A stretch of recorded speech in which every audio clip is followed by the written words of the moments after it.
राधे राधे, जय श्री कृष्णा। आज मैं आपको जो गया सहज एकादशी है इसके व्रत की कथा सुनाती हूँ, तो सुने, लाइक करें, शेयर करें, सब्सक्राइब भी करें। श्री कृष्ण भगवान बोले, हे राजन, माघ मास के शुक्ल पक्ष की एकादशी का नाम जया है। इस एकादशी के व्रत से मनुष्य भूत प्रेत पिशाच आदि की योनि से छूट जाता है, अतः इस एकादशी के व्रत को विधि पूर्वक करना चाहिए। हे राजन, मैं एक पौराणिक कथा कहता हूँ, उसे सुनो।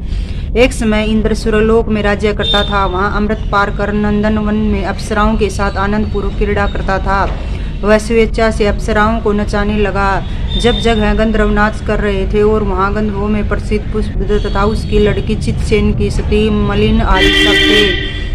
वह मलिन का लड़का पुष्पवान और माल्यवान था। उस समय पुष्पावती नामक एक गंधर्व लड़की माल्यवान को देख उस पर मोहित हो गई और कामवाण से चलायमान होने लगी। उसने अपने सौंदर्य द्वारा माल्यवान को वंश में कर लिया। हे ऋषि, वह पुष्पावती अत्यंत सुंदर थी, उसके लक्षण अति सुंदर थे। उसकी ऐसी सुंदरता देखकर माल्यवान भी उसके ऊपर मोहित हो गया, अतः वे दोनों कामदेव के वश में हो गए। परंतु फिर भी इंद्र के बुलावे पर नाच गायन के लिए जाना पड़ा और अप्सराओं के साथ अपना गाना शुरू कर दिया। यद्यपि वे नाच गा रहे थे, पर कामदेव के प्रभाव से उनका मन न लगा और अशुद्ध गाने लगे।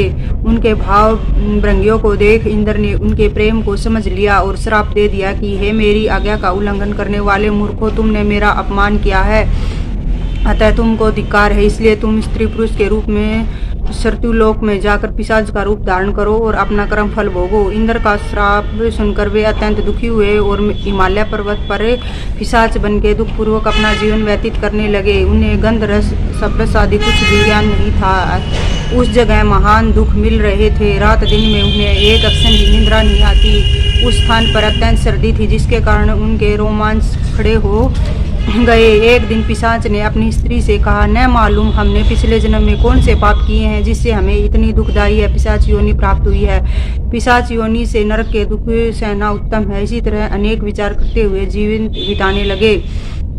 देव योग से एक दिन माघ मास के शुक्ल पक्ष की जया नामक एकादशी आई। उस दिन उन्होंने कुछ भी भोजन नहीं किया और न ही कोई पाप कर्म किया।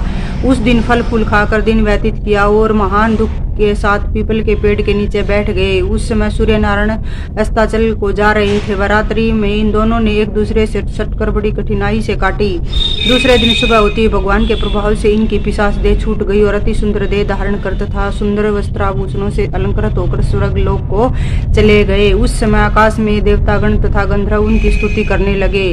नागलोक में जाकर उन दोनों ने देवराज इंद्र को प्रणाम किया। इंद्र को भी इनका अपने प्रथम रूप में देखकर महान आश्चर्य हुआ और उसने पूछने लगे कि तुमने अपनी पिशाच देह से किस प्रकार छुटकारा पाया, तो यह सब कहो। इस पर माल्यवान बोले, हे इंद्रदेव, भगवान विष्णु के प्रभाव तथा जय एकादशी के व्रत के पुण्य से मेरी पिशाच योनि छूटी है। इंद्र बोले, हे माल्यवान, एकादशी व्रत करने से तथा विष्णु के प्रभाव से तुम पिशाच देह छोड़कर पवित्र हो गए हो और हम लोगों के भी वंदनीय हो गए हो, क्योंकि शिव तथा विष्णु भगत हम दोनों के वंदना करने योग्य हैं, अतः आप धन्य हैं। अतः तुम पुष्पावती के साथ विवाह करो। हे युधिष्ठिर, जय एकादशी का व्रत करने से समस्त कुयोनि नष्ट हो जाती है। जिस मनुष्य इस एकादशी का व्रत किया उसने मानो सब तप दान यज्ञ आदि किए हैं। जो मनुष्य भक्ति पूर्वक जय एकादशी का व्रत करते हैं वह अवश्य ही सहस्त्रों वर्षों तक स्वर्ग में निवास करते हैं। बोलिए जया एकादशी की जय हो।